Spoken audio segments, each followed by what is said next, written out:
Welcome to my new Let's Play, and this time I'll be playing Legend of Korra. The reason that well, I guess I'll start from the beginning with this. So before, I was thinking about doing my next Let's Play as Metal Gear Rising: Revengeance. But then I was like, well, I played through this game several times and I honestly don't want to watch the cutscenes again because I think I've seen them enough at this point. So I was like, well, what's another Platinum games I could try? And I thought, well, why don't I play Legend of Korra? I only played that one time, or well, I guess 2 times.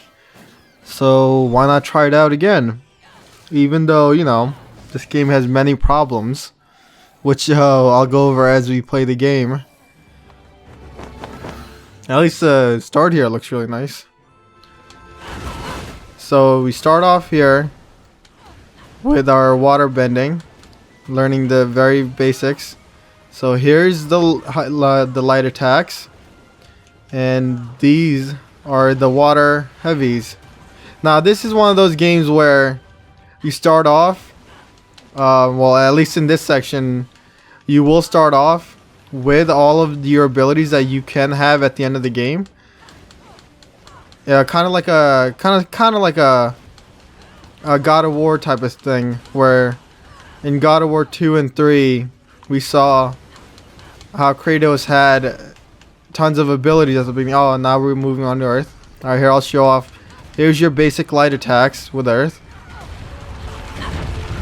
Oh, I didn't even get to show them off. Alright, now here's fire. Those are your lights. These are your heavies. And here's these. Now here's one of the, I think this one is like the nice flashiest looking one out of all of them. Just the basic light attacks for the air ones. Just causes tons of tornadoes. Oh, now I can switch. Alright. Alright, so here, let me show it off a little bit. Here are the light attacks. And those are your heavies. Oh. Here's the heavy fire. Alright, well, I think I showed off pretty much all of them. Okay, so here you can see that, oh look, the game starts off pretty nice.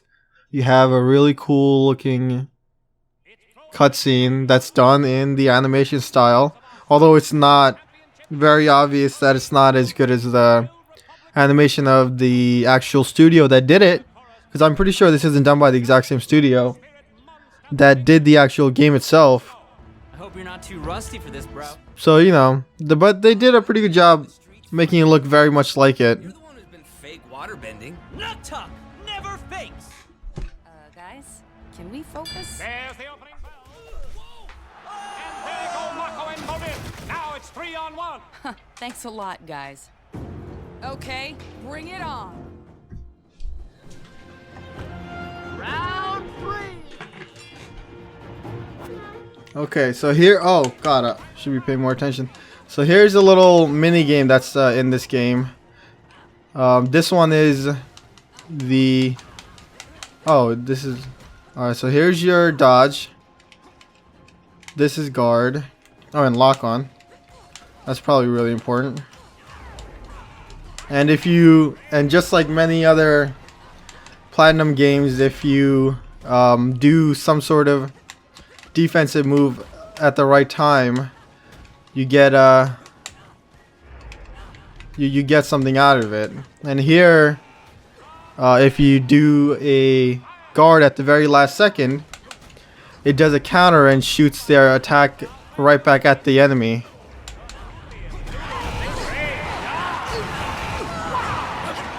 Oh no, okay. And then obviously if you get hit, you will get knocked back, so.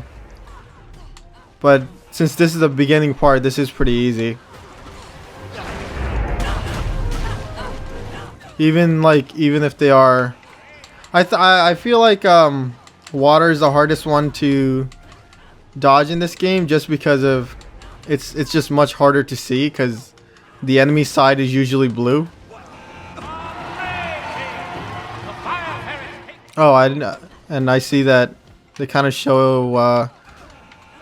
Oh yeah, and that's another one of those things that's really nice. If you do get someone's health all the way down, and they happen to be standing in front of one of their other teammates, you can knock both of them back. So it's like I guess you're supposed to be like planning those out, like trying to knock them out at the right time. Even though right now it's not really. See, like here it is, knocking that guy back, knocked his teammate out of the ring. Alright, and there's that. Okay, so as you saw that that they were referring to what they were doing beforehand, and this takes place after season 2 but before season 3. So you see that like when Mako was referring to what Bolin was doing, where he was acting in the movies and everything as a waterbender. Hey, you! Stop! And those guys that you just saw, not this guy, but the people he was talking to, are characters, or at least kind of characters that were in season 1, because they were part of like the mafia and stuff. Actually, were they even in season 2? They might have even been in season 2, but I don't completely remember. Yeah, so this takes some aspects from seasons 1 and 2. Actually, I think those guys are from season 2. The other guys, the chi blockers, were the ones that were from season 1. Okay, so now here we are. Okay. This is your usual stage select type of thing that most Platinum games have. Yeah, so this takes place between seasons 2 and 3. And it is, I guess, the story, I will say, is absolutely like not interesting. They have some nice looking cutscenes, but that's about it. You won't be able to fight your way out of this. Okay, so here's the big thing in the story. Right now, I don't have any of my, or Korra doesn't have any of her bending abilities that she would normally. So she can only do like normal attacks pretty much. And depending on which one you have, she'll do different melee attacks. I think fire might be the easiest one to use right now, just because it's very fast compared to the other ones. And here's our first real combat sequence. And it will be the usual Platinum games where they have a barrier show up and you have to defeat all the enemies. Alright, what was the... Oh, there we go. Thank you. And here we have some finishers that we can do. If we get them low enough, they'll be in a day state. And you can do that, and the finishers are incredibly strong. That old guy must be calling the shots. But who is... Yeah, and now here's where the problem really starts up with this game. Like the character model looks fine, animations look fine, but the environment does not look very good at all. So if you were like hoping to play this game because you're a huge Legend of Korra fan, you thought, oh, I could get like immersed into that world in a different way, this game is not really going to do that for you, because it's very... Oh, okay. Now here's what the counters look like on normal guys.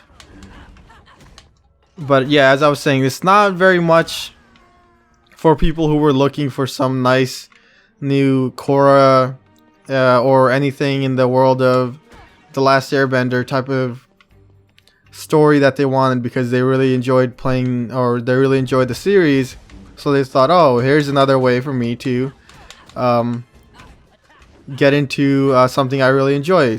But this game, it's like, it's a fine action game, but in terms of its story and just other content that if you might be looking for, it just does not stand out very much.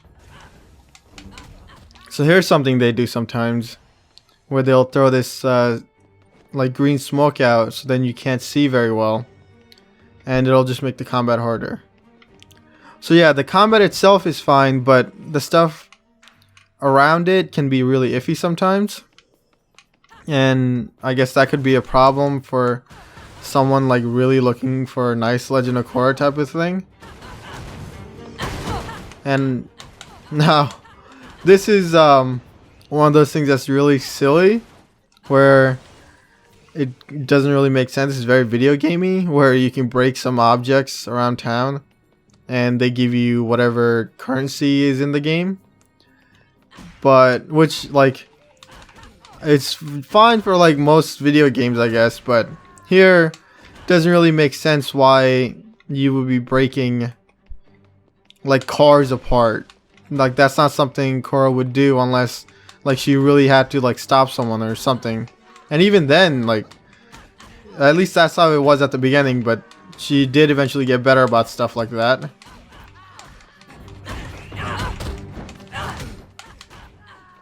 So at the beginning it's kind of simple, since you don't really have many options in terms of what you can do other than just your basic melee attacks.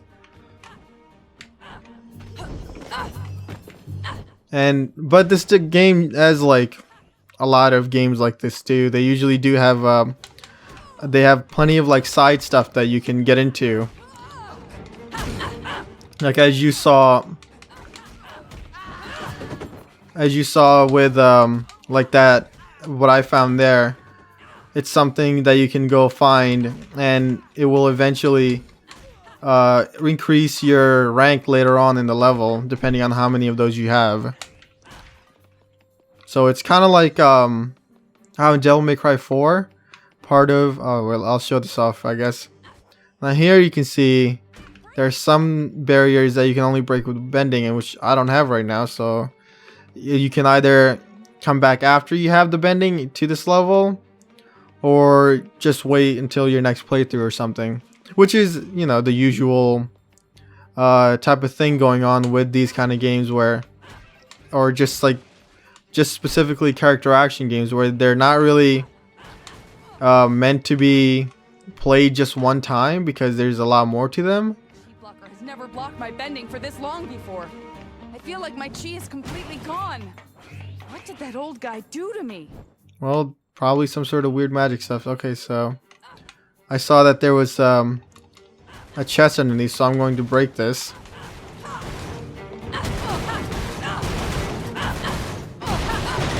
What do we get out of that? Oh, just a nice Appa doll, or some sort of bison.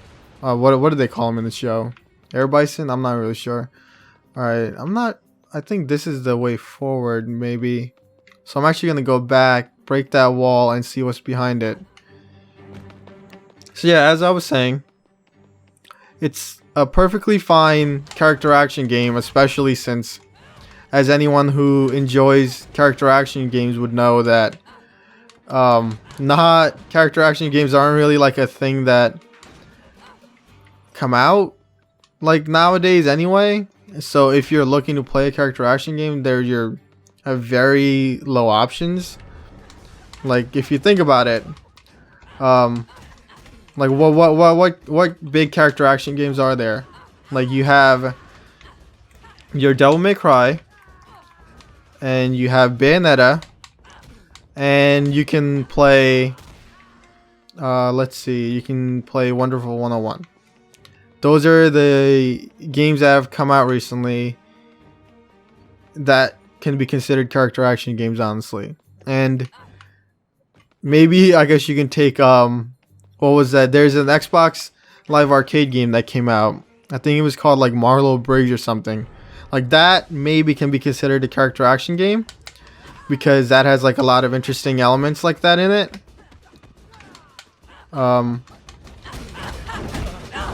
But like, if you want to play a character action game, and it's like, well, I played through Devil May Cry like 1,000,000 times now, but what if I want to do like something else?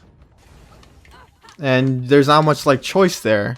You can only play like your 3 or 4 character action games, or just play them again. And as much as the games are designed for replayability, sometimes you just want to try something new.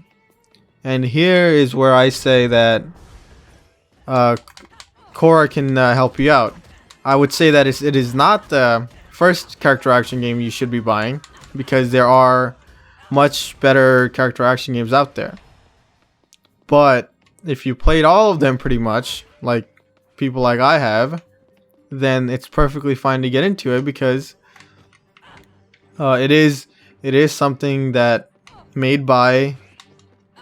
Alright, now this one requires airbending, so once again you can come back for it. So it's like made by a studio that we all like, which is Platinum. Obviously not a high budget game, which is why when it came out it was sold for $15. And it's also pretty short, so it is a really fun game to try out. Is this even the way I should be going? I'm not really sure. Oh no, this is just a secret area. So not at all the first game you should be going for when you want to try out a game like this. I would absolutely say that Bayonetta is probably the best character action game to play as your first, because one of the main mechanics in that game, and here you have a door that requires firebending. Spirit barrier again. I must need my bending to get. Yeah, so as I was saying, if you want to get into games like this, and most of them are like very bombastic, like over the top, which is kind of like part of what they are, and if you want to get into something like that, then the first game I would say is that you would go play Bayonetta, because Bayonetta is incredibly easy for beginners to get into, and has like an insane amount of depth to it. If you've done something like that, then I would say maybe move on to your Devil May Cry games, which are, I don't want like I'm not saying like they're which one's better or worse, even though I think Bayonetta is the better game, but those games do play differently enough that even though for like someone new you might not be able to figure it out, but like when you really get into it, they are quite different in many ways. So start off with Bayonetta 1, because well, you can pretty much play that game like pretty much like anyone can play that game. Can you hear me? Naga! But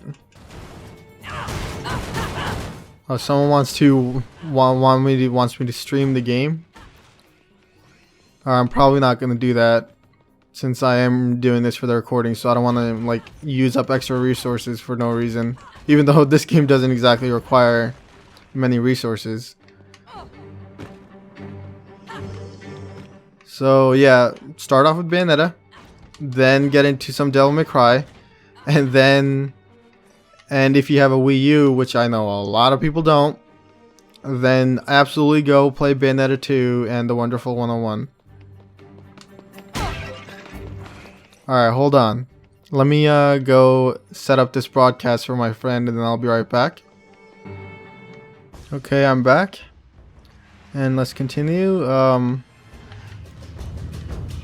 So I kind of forgot what I was talking about, but let's just we can just move on. So here's so far we've seen just like pretty much one type of enemy, and here we finally have a different type, and here's a very Platinum Games hits counter going on.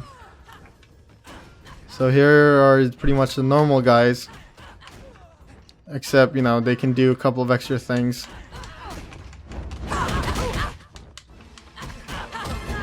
But still, pretty much, yeah, so the other thing that this game really lacks is enemy variety in a lot of ways.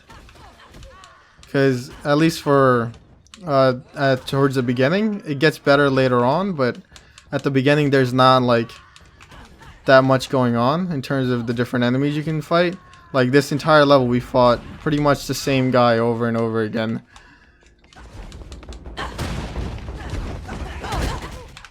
And There are too many. like that's a pretty big drawback to the game.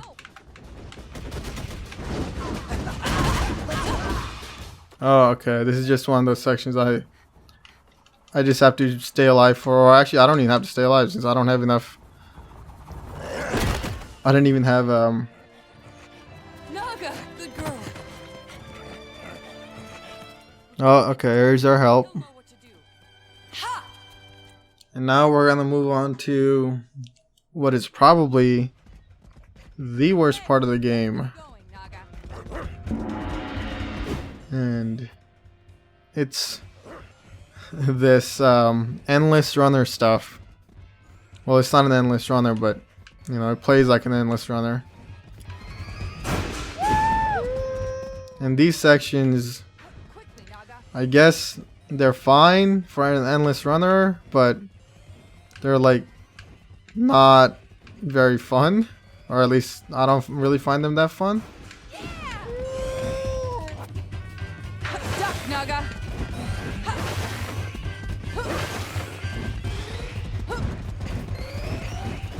And I'll show off like more why I really don't like it, because of later on you'll see that a lot of this is just like one hit deaths, which is kind of annoying. And here I believe your speed increases the more of these things you pick up.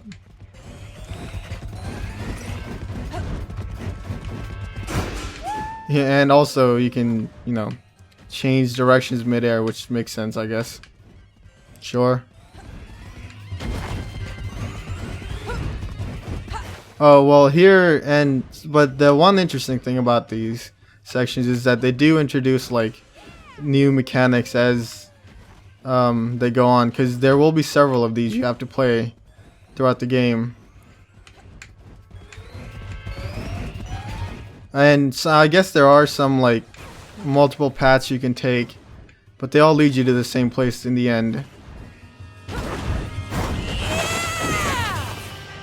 And that's the end over there. We can see it now.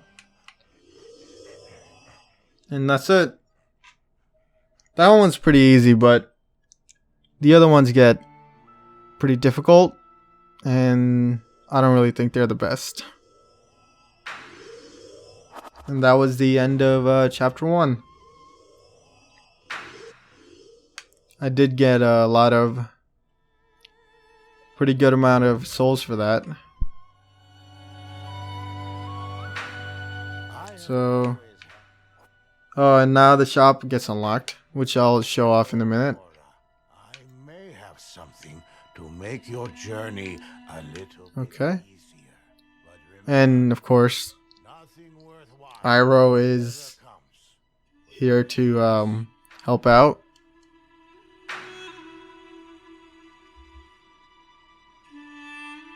Alright, thank you, Uncle Iroh.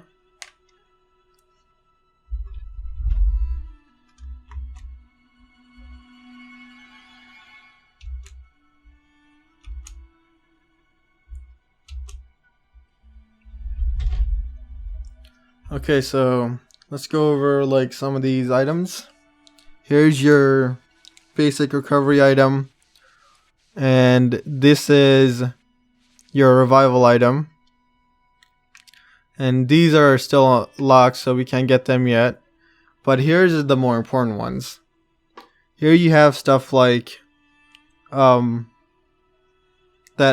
you can equip, that you don't, they're not consumables, but they have a different kind of effects.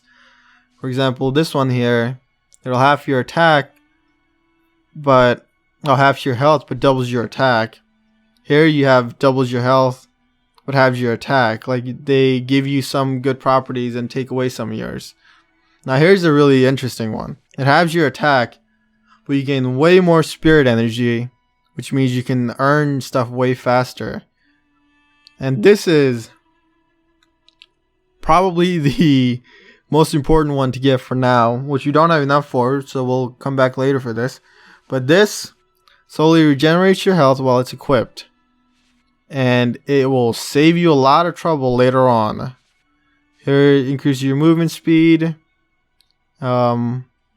stuns, like, but then here it has your health. Like, they all have some really interesting stuff, and this one's really important.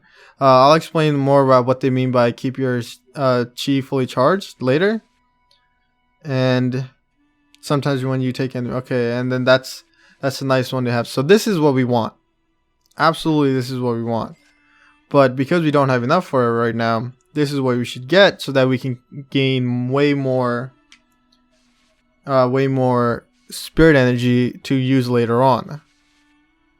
And it costs pretty much nothing. So that's probably all I'm gonna get right now, and it's very clear that that is what you should be getting, because look at the price of it compared to everything else here. Like, they want you to have that pretty much. Okay, so I'm not going to... Actually, I might, but right now I'm not going to spend money on these because I want to save up for this. So I think we'll just move on to the next stage after that. Now, I actually don't know if... I actually don't know if... Okay, thank you, Korra. So... Oh, and you can also see your attack strings there, which there aren't a lot of, I guess, but I don't know. They like each different one doesn't have its own interesting thing, but oh, I forgot to mention one thing is the costume change, which right now I don't think we have any of, but yeah, you can unlock many different costumes, which is always fun. Like if you played Bayonetta or Devil May Cry games, you know that that's kind of part of the fun of replaying them. I need your help. Hello? So here we are at the Air Temple Island. Janora, where are you? I'm with So she wants to get back from visiting Grandma Katara, but I could sense that you were in trouble. help. Chi blockers hit me with darts that Oh. by bending, and I think they're following me.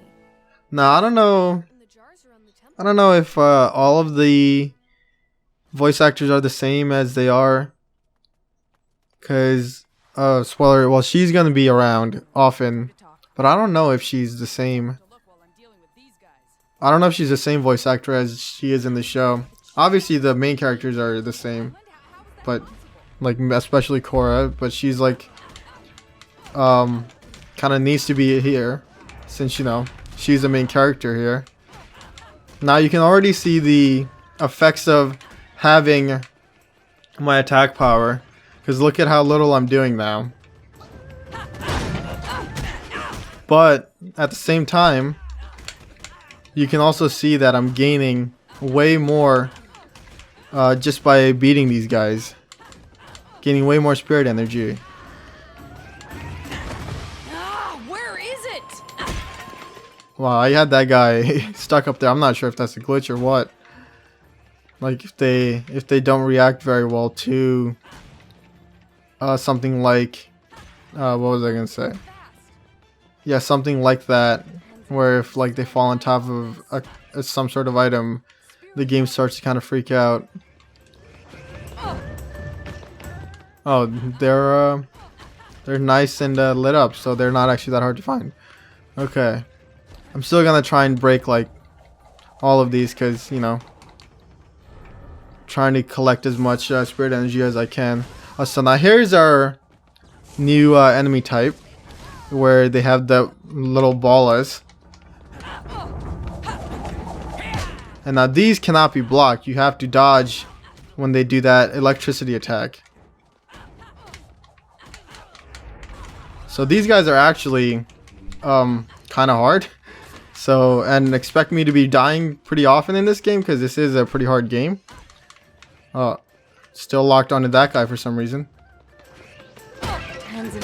Yeah, especially like right now that I don't have that health regenerating item, which makes the game significantly easier later on. And I will try to absolutely get 120,000 before I get to the spirit shop, because I'm gonna need it. And can you just go straight to the spirit shop? I'm not sure if you can. You might need to be only able to do it at specific spots. Alright, that only gives you 30. I don't think that's gonna get me there that fast.